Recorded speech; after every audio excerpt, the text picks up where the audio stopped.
Sejam todos muito bem-vindos ao canal do Alexander Vieira. Bora lá falar sobre São Paulo Futebol Clube nesta terça-feira. Tem muita informação para a gente trazer, alguns bastidores importantes. Se eu sou você, eu fico até o final deste vídeo. Eu já falar sobre uma coisa importante. Há uma quebra de confiança dos jogadores na gestão atual e a gente vai conversar um pouquinho sobre isso. Vamos falar também sobre como os jogadores estão vendo alguns problemas extra-campo. A gente vai falar também sobre candidatura da situação para a presidência. Vamos falar sobre CARD no São Paulo, essa história que de novo veio à tona. Reforma estatutária, recuperação de Caleri, mudanças. Dorival vai dar uma repaginada no time e a gente vai conversar um pouquinho sobre isso no vídeo de hoje. Combinado?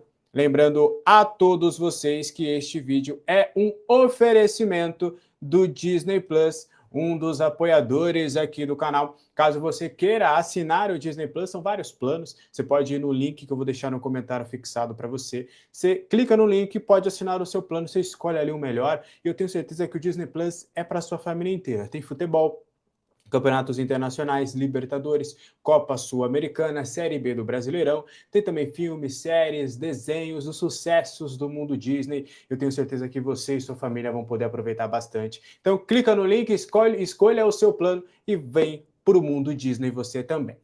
Beleza? Então, vamos falar sobre São Paulo Futebol Clube?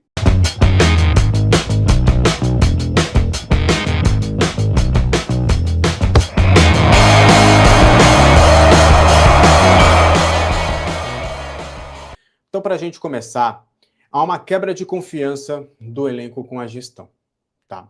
E aí eu vou tomar muito cuidado para trazer a informação correta, e isso vem da parte dos jogadores. Eu não ouvi pessoas de diretoria referente a isso, porque era mais, na minha concepção, até por mais que tem informações que a gente, como jornalisticamente, a gente precisa bater com as duas partes, por se tratar de uma experiência, de um sentimento apenas de uma ala, eu preferi não confirmar com isso, até porque a outra parte iria falar, não, nada a ver, a gente vai no dia a dia, a gente cumprimenta, a gente fala, não tem nada a ver. Então, a gente vai trazer um sentimento da parte de atletas, tá? Que há uma quebra de confiança com a gestão. E essa informação, vocês vão lembrar que eu trouxe lá atrás, quando a gente divulgou que tinha o primeiro mês de direitos de imagem atrasado. Por quê? Quando o Massis ele assume, e a gente sabe que a gestão Casares sempre a gestão Casares atrasou o direito de imagem, nunca que pagou em dia os atletas, nunca. Desde o primeiro dia do mandato até o último dia que ele foi empichado, nunca esteve em dia com os jogadores. E aí, quando chega o Massis e a nova gestão, o que foi o discurso adotado foi de que, a partir de hoje, não teremos mais atrasados. Eu vou dar uma olhada nas contas, eu vou equacionar algumas questões, eu prometo que assim que possível a gente vai quitar tudo isso com vocês e as coisas vão acontecer da melhor forma. Foi no primeiro dia, inclusive, do mandato do Massis, né? Porque o impeachment é na sexta, no sábado ele se encontra com o elenco. Ele ouve essas reclamações, né, de atrasados e tudo, e ele faz uma promessa, não de que iria pagar em dia, para ser justo, tá? Que ele já iria pagar tudo ali na hora. Ele falou, ó, aqui a gente não vai mais ficar com os atrasados, só que eu preciso de um tempo para olhar as contas, para a gente equacionar tudo, para a gente ter um fluxo interessante. O problema é que foi uma promessa que o Massis não conseguiu cumprir, né? E obviamente que não é por maldade, porque ele não quis pagar, porque ele viu que o clube não tem dinheiro, que o fluxo de caixa do clube é ridículo e que para ele cumprir essa promessa, ele teria que fazer alguns sacrifícios, o que a gestão acabou não fazendo, esses sacrifícios, vide algumas contratações e investimentos equivocados que fizeram, por exemplo, como pagar a multa do Crespo naquela ocasião, que era uma multa bem salgadinha também. E aí, vamos pegar a linha cronológica. Tem essa conversa, se eu não estiver enganado, algo em torno de 20 dias ou um mês depois, o Massis ele tem uma reunião com o elenco para pagar os atrasados ainda da gestão Casares, que eram premiações, vocês vão lembrar, né? Que eram premiações, alguns valores que estavam em aberto antes. E aí ele faz um acordo, faz aquele pagamento de 10 parcelas, vocês vão lembrar das 10 parcelas que a gente noticiou, para pagar até o final do ano. Então, em tese, ele ficou em dia com os atletas. Porque se eu tenho um atrasado, eu faço um novo acordo para pagar na frente, eu não tenho mais dívida, eu não devo mais ninguém. É como se fosse, talvez, uma prestação de carro, uma prestação de casa. Eu tenho uma dívida que eu vou pagar a prazo, então eu estou em dia com esta minha dívida, apesar de eu ter essa dívida. Então, São Paulo, a gente pode colocar que ali para o mês de abril, maio, ficou em dia, porque pegou a dívida e renegociou. Só que passou-se um tempo, e principalmente em junho, que as coisas pioraram, que o São Paulo também não teve receita e tudo.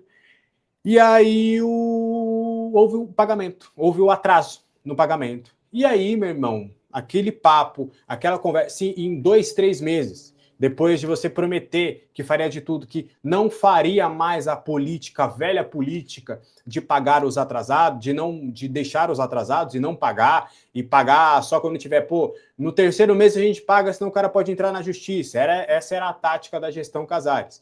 E aí você critica o que era feito, você faz uma promessa para os atletas e passa 2, 3 meses e você já não consegue mais cumprir essa promessa, aí há uma clara quebra de confiança. Há uma quebra de confiança. Porque, querendo ou não, os caras estavam convivendo de um jeito, você faz promessa, os caras falam, esse cara é diferente. Aí quando você quebra a promessa, você fala, essa gestão é igual a outra. A do Casares prometia, falava, vocês sabem como era um Casares. Falava, só que chegava na hora mesmo, atrasava, metia o louco, não falava nada a ver. Então, houve essa quebra de confiança. Hoje, se o Marcis, por exemplo, chegar lá e falar, vou pagar os atrasados, os caras não vão confiar 100%. Entendeu? Os caras não vão confiar. Porque houve essa quebra de confiança. E isso também é uma das cobranças que tem sido feitas da parte de baixo para cima.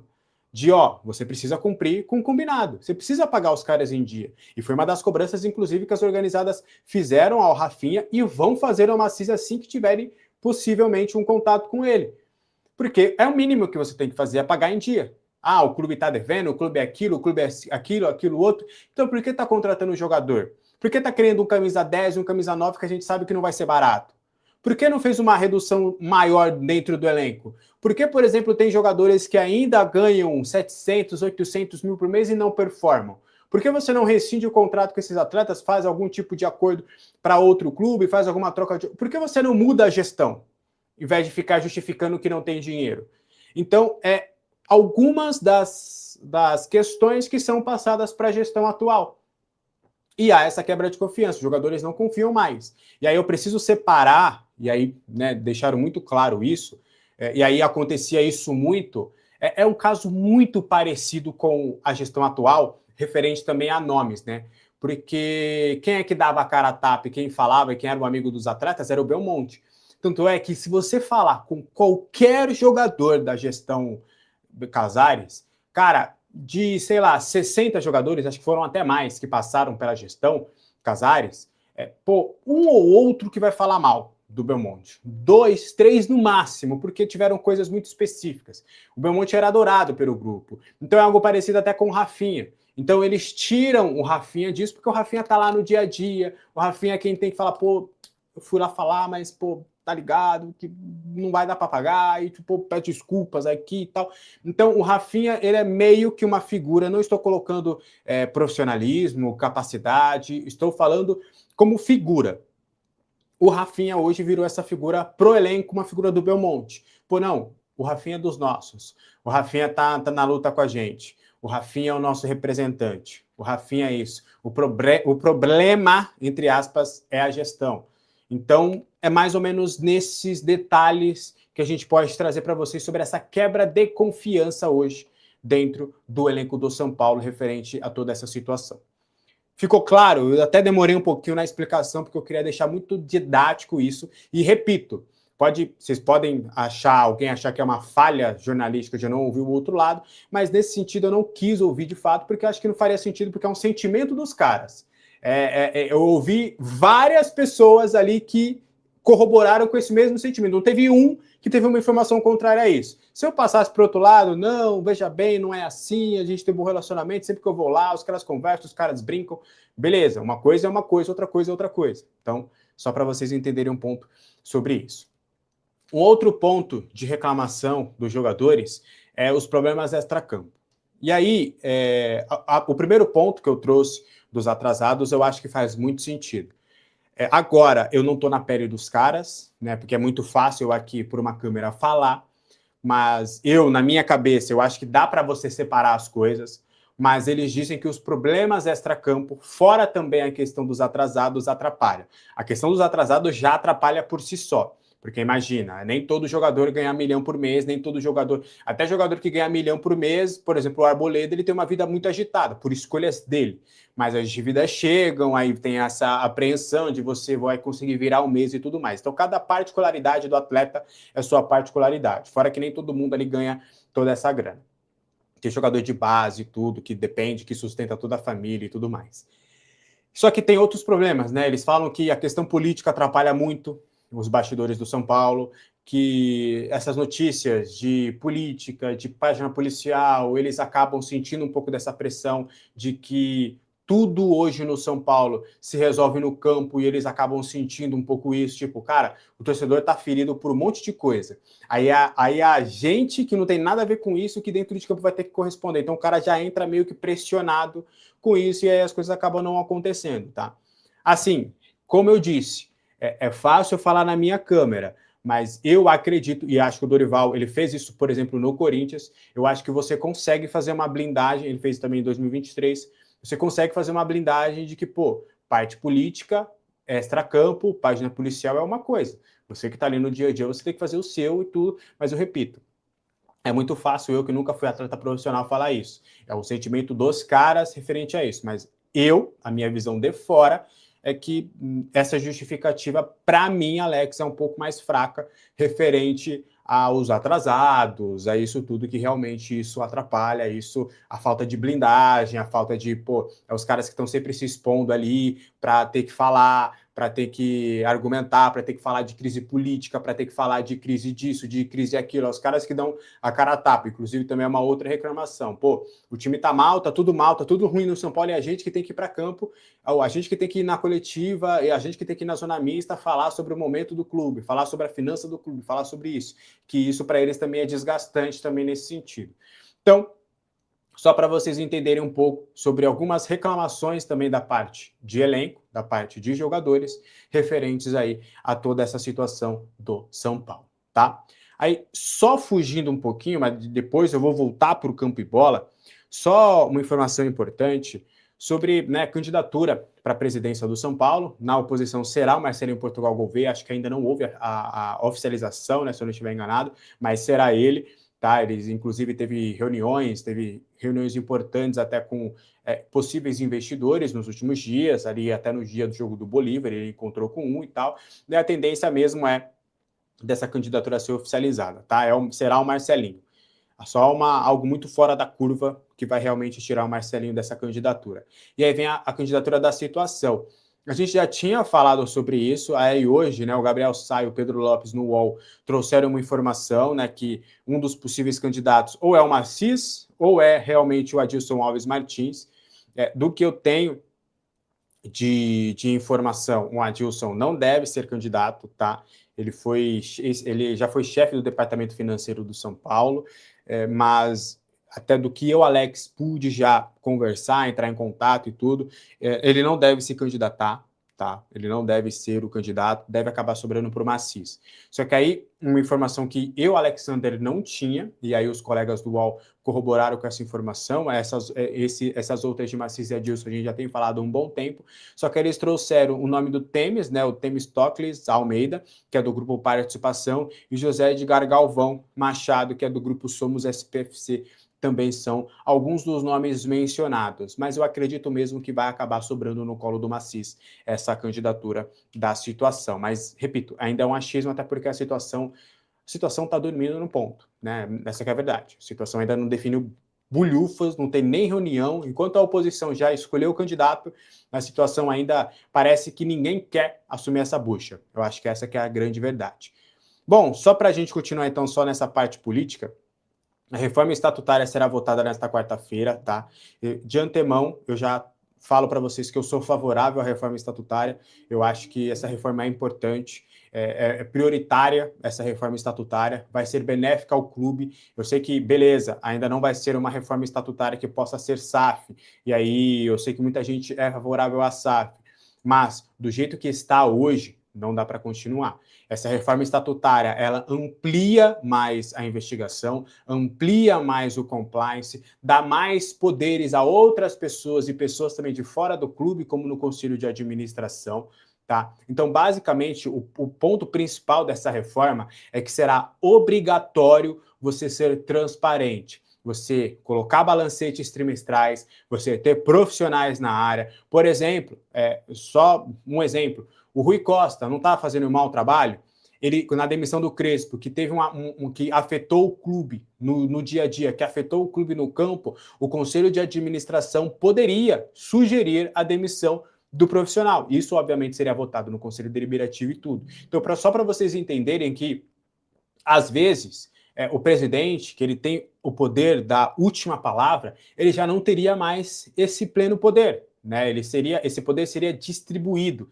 Então, assim, o compliance seria mais forte e exigente, teriam normas a serem cumpridas e punições muito, muito mais claras, sem essas divergências de estatuto que hoje se tem no São Paulo. Então, assim, vamos ficar de olho em quem serão os votantes contrários à reforma estatutária. A gente já tem, principalmente, pessoas da situação que estão se colocando contra, com a alegação de que é uma reforma do ontem, só que é uma mentira. Tudo isso, e eu tenho acesso ao plano do Dauri, tudo que está na reforma estatutária foi feita e tem corroborado com ideias que o Dauri Speranzini fez quando ele ainda estava como assessor especial da presidência. Essa reforma estatutária é corroborada por alguns outros conselheiros, principalmente da oposição, como Vinícius Pinotti, como também o Eduardo Alfano, como Flávio Marques, como diversas outras pessoas. Então, assim, essa reforma estatutária é crucial para a gente começar.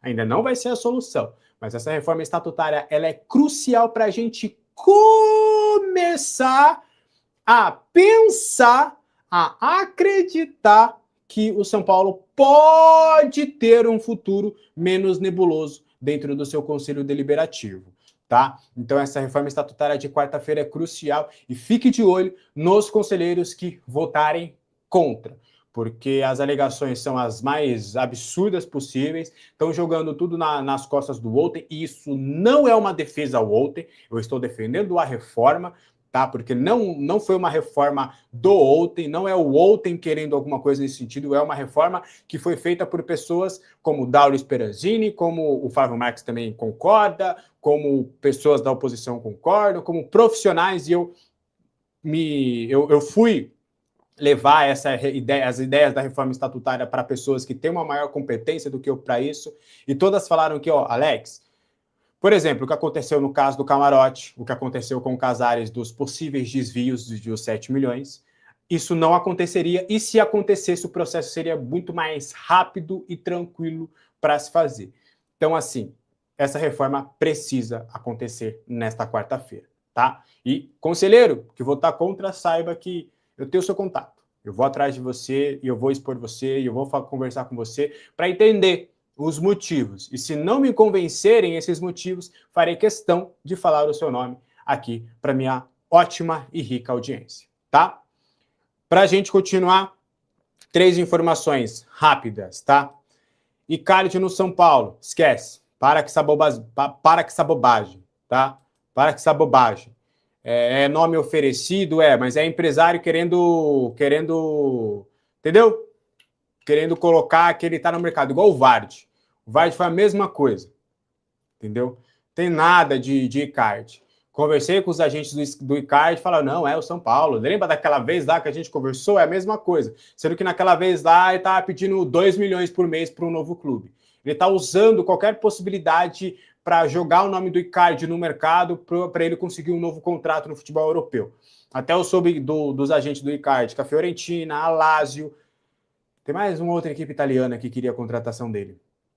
Tem um clube grego, enfim. O Icardi não deve jogar no São Paulo, tá? A não ser que o Rafinha olhe e fale, nossa, que ótimo, vou trazer o Icardi, a gente vai negociar e vamos rasgar aqui o plano financeiro e vamos contratar. Mas o Icardi no São Paulo, esquece essa história. Se você viu essa história, oferecido, pode ter sido, pode realmente, mas para virar algo concreto ainda esquece, tá? Hoje esquece. Não sei o mercado tá meio maluco. Mas eu acho que é bobagem essa história. Enfim, eu não vou dar nem seguimento a isso, tá?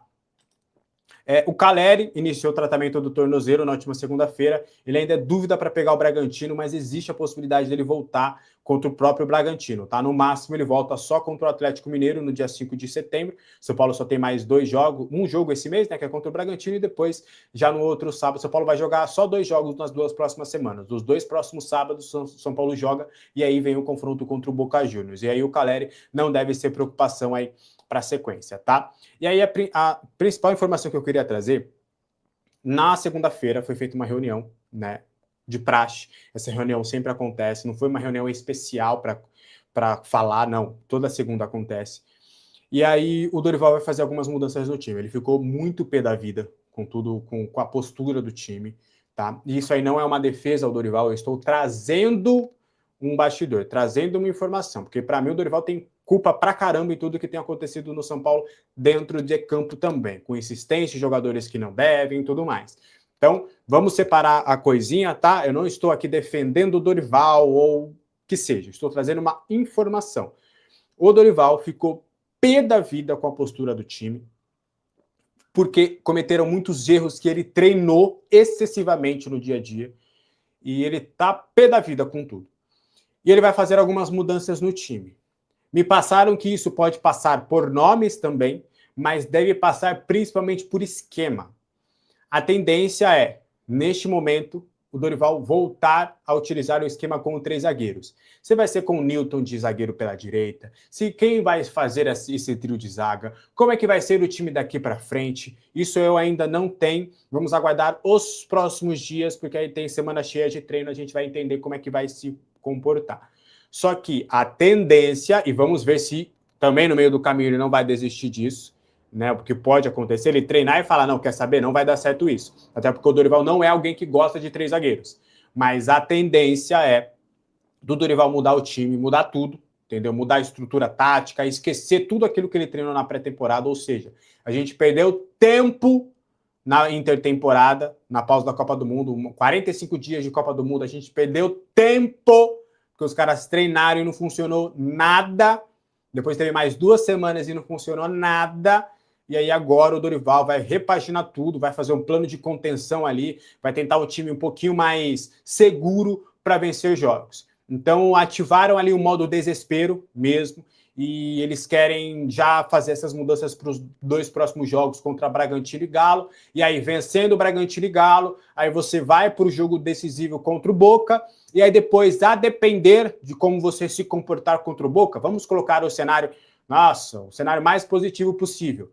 Você ganha os 2 jogos em casa, 6 pontos, respira no Brasileiro. Enfrenta o Boca, passa do Boca, vai para a semifinal, aí o Dorival pode voltar a, quem sabe, soltar um pouco mais o time. Talvez abrir mão dos 3 zagueiros, ou se for o Newton jogar de zagueiro, já falar, Newton, vá mais para o meio campo, meu querido, adianta mais um pouquinho. Então essa seria uma estratégia, neste momento, de voltar com o esquema com 3 zagueiros, deixar um time um pouquinho mais precavido, mais protegido, mais encaixadinho, mais junto, e aí depois você, aos poucos, se tudo der certo, ir soltando o time e dando mais possibilidades para esse plantel. Ficou claro? Entendeu? Capite? Então, espero ter deixado tudo claro. Lembrando, tá? Para a nossa audiência, aqui tem o QR Code com o Pix do canal, caso você queira fazer a sua contribuição de maneira financeira. Tenho certeza que Papai do Céu devolverá o dobro para você, tá? E aqui também tem um e-mail com o Pix do canal, com a chave Pix. E também um e-mail para você mandar sua proposta. Você tem a sua empresa, quer patrocinar aqui o canal ou quer aparecer aqui um vídeo só, não tem problema, mande a sua proposta ou mande uma mensagem lá que a gente vai trocar uma ideia. Fechou?